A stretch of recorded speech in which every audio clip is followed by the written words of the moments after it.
स्वाभाविक लगती है, जैसे सांस लेना। हम्म। लेकिन कभी ये सोचा है कि हिंदी के हर शब्द, हर आवाज के पीछे एक एक छुपी हुई इंजीनियरिंग, एक पूरी साइंस काम कर रही है। और आज हम उसी इंजीनियरिंग को समझने की कोशिश करेंगे।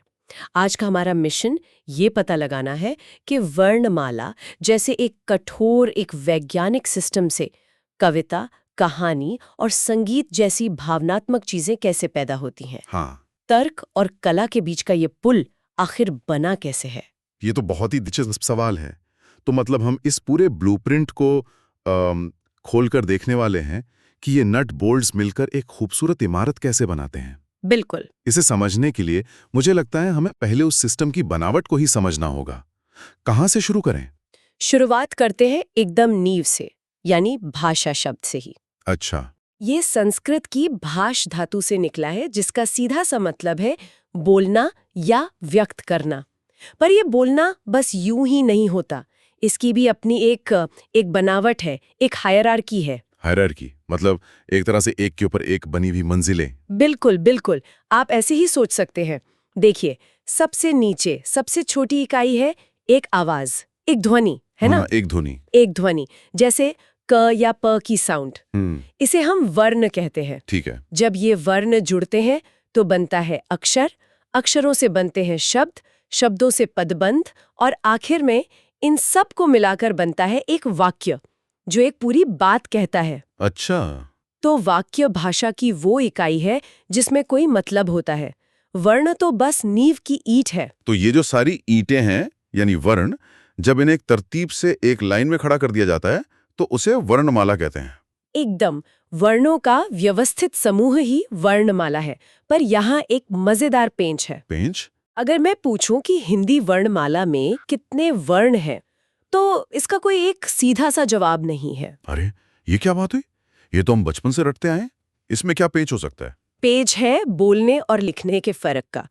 जो ध्वनियां हम असर में बोलते हैं, मतलब उच्चारण के आधार पर अगर गिने, तो 45 वर्ण है, 10 स्वर और 35 व्यंजन। बस 45? हाँ, और ज्यादातर भाषा वैज्ञानिक इसी को ज्यादा सही मानते हैं, क्योंकि भाषा का असली रूप तो बोलने में ही है। लेकिन किताबों में तो हमेशा ज्यादा लिखे होते हैं। हाँ, क्योंकि लिखते समय हम कुछ और चिन्ह भी इस्तेमाल करते हैं।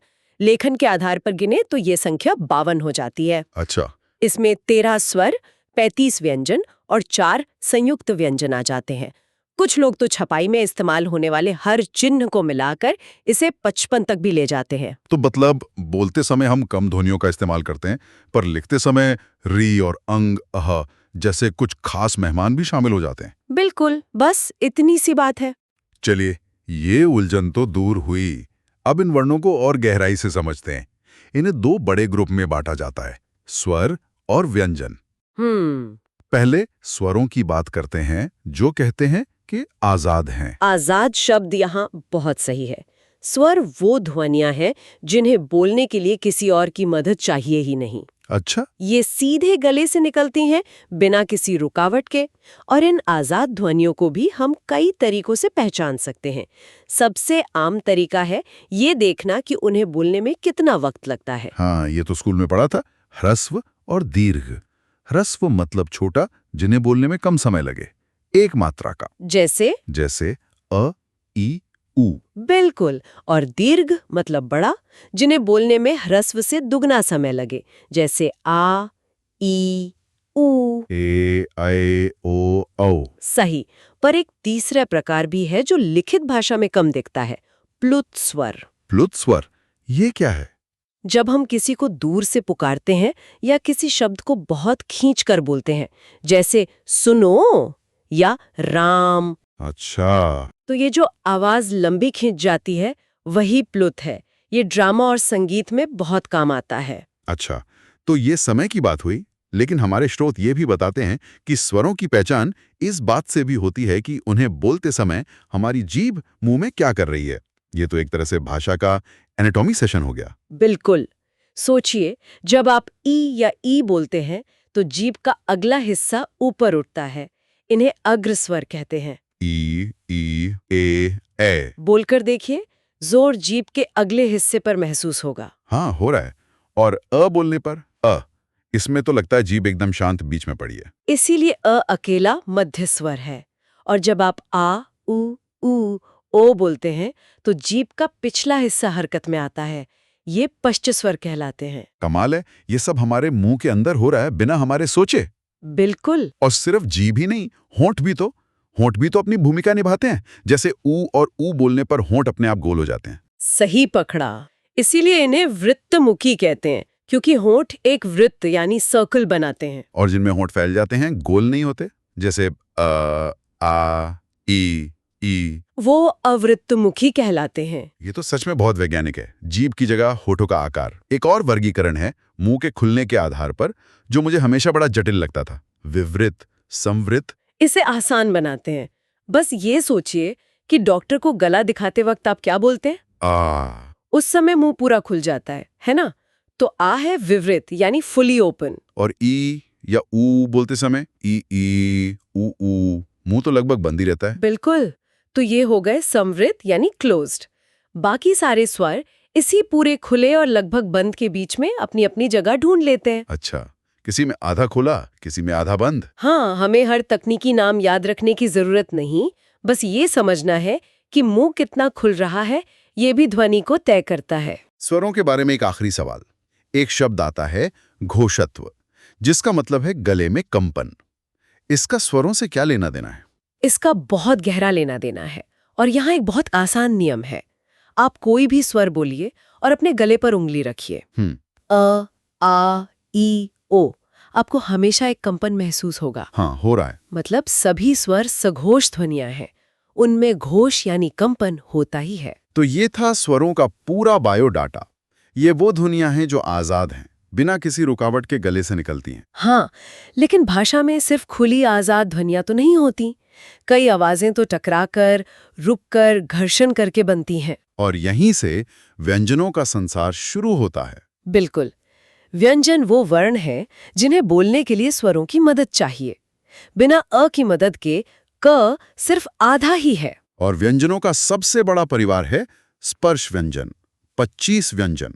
नाम से लगता है कि कुछ स्पर्श हो रहा है। जब हम ये ध्वनियां बोलते हैं तो हमारे फेफड़ों से निकलने वाली हवा मुंह के अंदर किसी न किसी हिस्से को छूकर उसे स्पर्श करके बाहर निकलती है। अच्छा। और इसी स्पर्श की जगह के आधार पर इन्हें 5 परिवारों में बांटा गया है। ये हमारे मुंह का एक पूरा नक्शा है। नक्शा? वो कैसे? देखिए, इसकी तरतीब कितनी तार्किक है। ये गले में सबसे अंदर से शुरू होकर होठों तक बाहर आती है। सबसे पहला परिवार है क वर्ग। क, ख, ग, घ, ङ। ये कंठ से यानी गले के सबसे भीतरी हिस्से से निकलती हैं। इन्हें कंठे कहते हैं। और क वर्ग के बाद आता है च वर्ग। च, छ, ज, झ, ञ। च बोलते समय जीभ ऊपर तालू से लगती है। हाँ, मुंह की छत का मुलायम अगला हिस्सा। तो ये तालव्य हुए। उसके बाद जीभ थोड़ा और पीछे जाती है, मुंह की छत के कठोर गुंबद जैसे हिस्से पर। बिल्कुल। वहां से निकलती हैं ट वर्ग की ध्वनियां। ट, ठ, ड, ढ, न। ये जगह मूर्धा कहलाती है, इसलिए ये मूर्धन्य है। फिर जीभ और आगे आती है। त, थ, द, ध, न। इसमें तो साफ महसूस होता है कि जीभ दांतों को छू रही है। तो ये दंत्य हो गए। और आखिर में हवा बाहर पहुंचती है होठों तक। प वर्ग, प, फ, ब, भ, म। इन्हें बोलने के लिए दोनों होठों का मिलना जरूरी है, इसलिए ये ओष्ठ हैं। तो कंठ, तालु, मूर्धा, दंत, ओष्ठ, गले से होठों तक का पूरा सफर। देखा आपने? ये तो कमाल है। मैंने कभी इस क्रम के पीछे का लॉजिक नहीं सोचा था। अच्छा, अब व्यंजनों के 2 और वर्गीकरण हैं जो हमेशा छात्रों को परेशान करते हैं। हाँ, बताइए। अल्पप्राण, महाप्राण और अघोष और सघोष। हाँ, ये हमेशा कंफ्यूजिंग लगते हैं। इन्हें समझना बहुत आसान है। इन्हें कैसे समझें? देखिए, प्राण का मतलब है हवा या सांस, सीधी सी बात है। हवा। तो अल्पप्राण मतलब जिसमें कम हवा लगे, और महाप्राण मतलब जिसमें ज्यादा हवा लगे।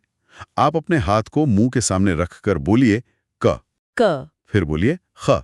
क, ख। अरे हाँ, ख बोलने पर हाथ पर जोर से हवा का झोंका लगता है। बस यही फर्क है। घ। घ। घ में फिर से हवा ज्यादा है। बिल्कुल। हर परिवार का पहला और तीसरा अक्षर अल्प प्राण, क ग है और दूसरा और चौथा महाप्राण ख घ। अच्छा। महाप्राण में एक ह की ध्वनि अपने आप जुड़ जाती है। शायर और गीतकार शब्दों में वजन डालने के लिए इसी हवा के बहाव का इस्तेमाल करते हैं। वाह, ये तो एक नया नजरिया है। और अघोष बनाम सघोष का क्या रहस्य है? ये भी कंपन से जुड़ा है? हाँ, ये वही गले में होने वाले कंपन की कहानी है। अघोष मतलब जिसमें कंपन न हो और सघोष मतलब जिसमें हो? बिल्कुल। यहाँ भी एक सीधा सा पैटर्न है। हर परिवार के पहले दो अक्षर जैसे क, ख या च, छ अघोष होते हैं।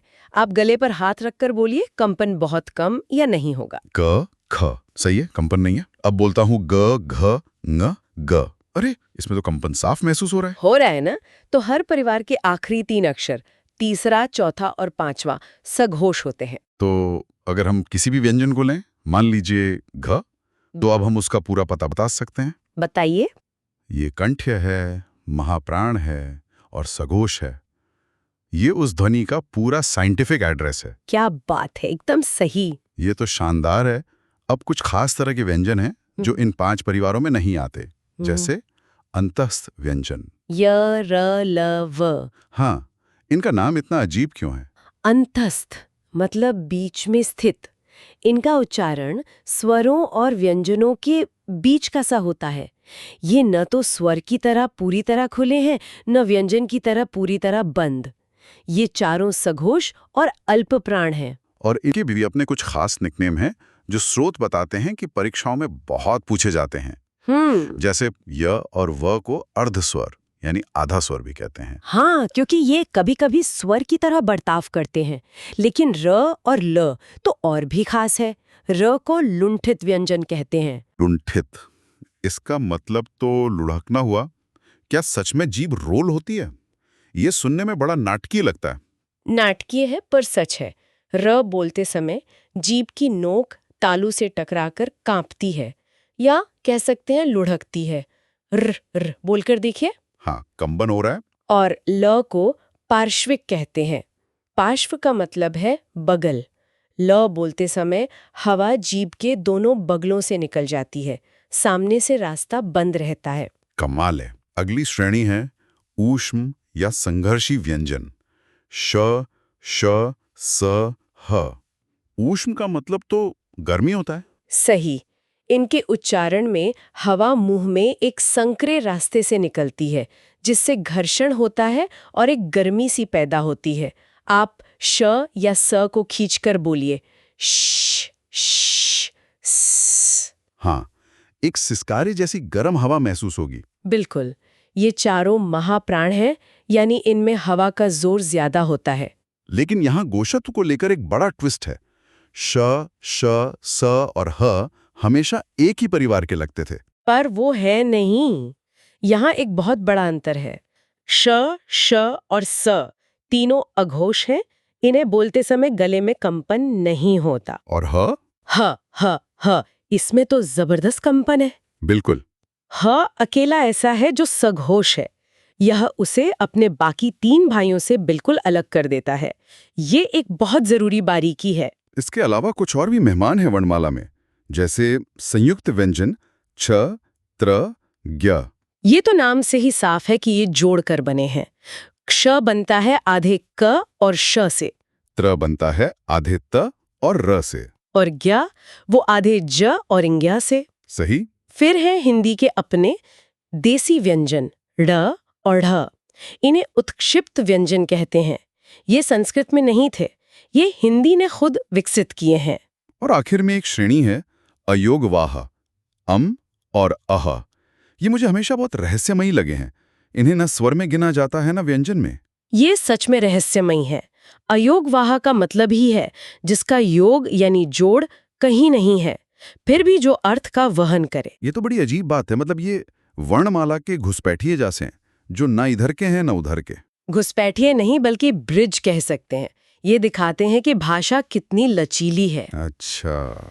इन्हें लिखते तो हम स्वरों के साथ हैं, अ के बाद, लेकिन इनका उच्चारण व्यंजनों की तरह होता है। इन्हें भी एक स्वर की मदद चाहिए। अंग और अह दिखाते हैं कि कभी-कभी एक ध्वनि को एक बक्से में बंद करना मुश्किल होता है। ये भाषा के नियमों के किनारे पर खड़े हैं। बिल्कुल। और यही बात इन्हें खास बनाती है। तो आज की इस पूरी चर्चा को देखें तो ये साफ है कि हिंदी वर्णमाला सिर्फ अक्षरों का एक ढेर नहीं है। हर ध्वनि का अपना एक कैरेक्टर है, अपना एक पता है, और सबके पीछे एक मजबूत तर्क है। बिल्कुल।